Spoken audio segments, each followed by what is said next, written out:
Welcome to Tutorial Info. In this video, I'm going to show you how you can use the building function in the Sonic Dash game.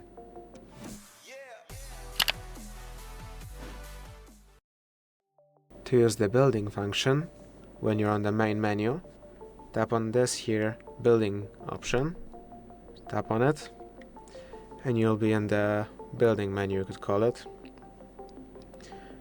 Then you can spend diamonds to build in this here, as you can see, and this will earn you some rewards, which you can see here at the end, earning you some cards for your characters.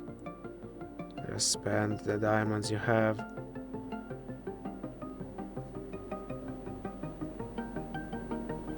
You can also watch ads instead of spending diamonds